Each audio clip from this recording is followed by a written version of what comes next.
কিন্তু কেন? একটি শিক্ষণীয় গল্প। আসসালামু আলাইকুম বন্ধুরা, কেমন আছেন সবাই? আশা করি সবাই অনেক অনেক ভালো আছেন। স্বাগতম জানাচ্ছি আমাদের আজকের নতুন আরও একটি ভিডিওতে। বন্ধুরা, ভিডিও শুরু করার আগেই বলে নিচ্ছি, ভিডিওটি যদি ভালো লেগে থাকে অবশ্যই বন্ধুদের মাঝে শেয়ার করবেন, ভিডিওতে লাইক দিবেন এবং তার পাশাপাশি চ্যানেলে নতুন দর্শক হয়ে থাকলে চ্যানেলটি অবশ্যই সাবস্ক্রাইব করে নেবেন। এক গ্রামে এক বৃদ্ধ ইন্তেকাল করলেন।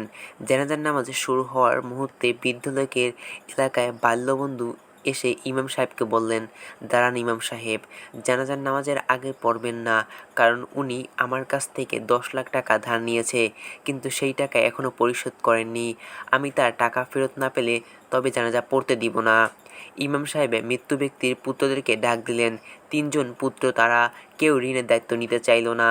তারা সাফ জানিয়ে দিল এরকম কোনো ওসিয়ত তাদের পিতা তাদেরকে করে যাননি, অতএব তারা এই ঋণ শোধ করবেন না। ইমাম সাহেবের মৃত্যু ব্যক্তির ভাই, আত্মীয় স্বজন সকলকে ডাকিলেন, কিন্তু কেউ ঋণের দায়িত্ব নিল না। ইমাম সাহেবের জন্য ইমাম সাহেবের জানিয়ে দিলেন ঋণগ্রস্ত ব্যক্তি জানাজা তিনি পড়বেন না।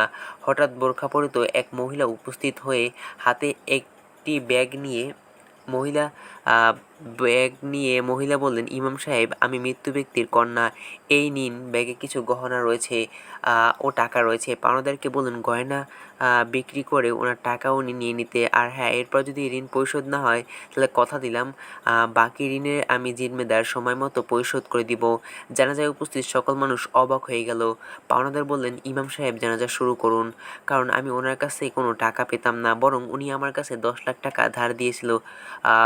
উনি হঠাৎ করে মারা গেলেন, কিন্তু ওনার অবর্তমানে টাকাটা কাকে ফেরত দিব এরকম কোনো ওসিয়ত করে যাননি।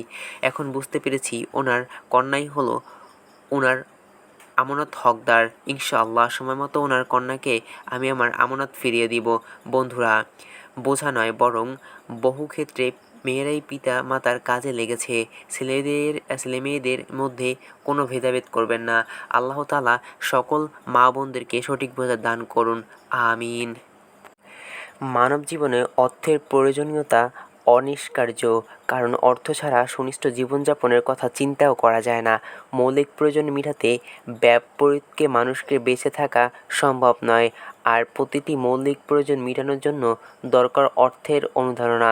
বিশ্বের দিকে দৃষ্টিপাত করলে দেখা যায় যেসব দেশে অর্থনৈতিকভাবে সচল সেসব দেশকে নির্দেশনা মতো চলতে হয়। শুধু রাষ্ট্রের ক্ষেত্রেই নয়, বরং সব ক্ষেত্রেই প্রতিফলন ফলে চোখে। আসলে মানুষ দৈনন্দিন জীবনে যাবতীয় কর্ম দ্বারা সম্পূর্ণ হয়ে আদষ্ট অর্থ মানুষের সাদৃশ্য নিয়মনিকে হলেও সেই অর্থেই অনেক সময় অর্থহীনের কারণ হয়ে দাঁড়ায়। অর্থকে কেন্দ্র করে ভাই ভাইয়াকে, পুত্রকে ও স্বামী স্ত্রীকে বিবাদ বিসঙ্গ দ্বন্দ্ব কলহ লেগেই রয়েছে। প্রতিদিন পত্রিকায় এরকম লঙ্ঘিত অনেক ঘটনা পাওয়া যায়। অর্থের লোভে মানুষ চুরি ডাকাতি, ছিনতাই, রাজহানি, এমনকি হত্যার মতো জঘন্য পাপে লিপ্ত হয়।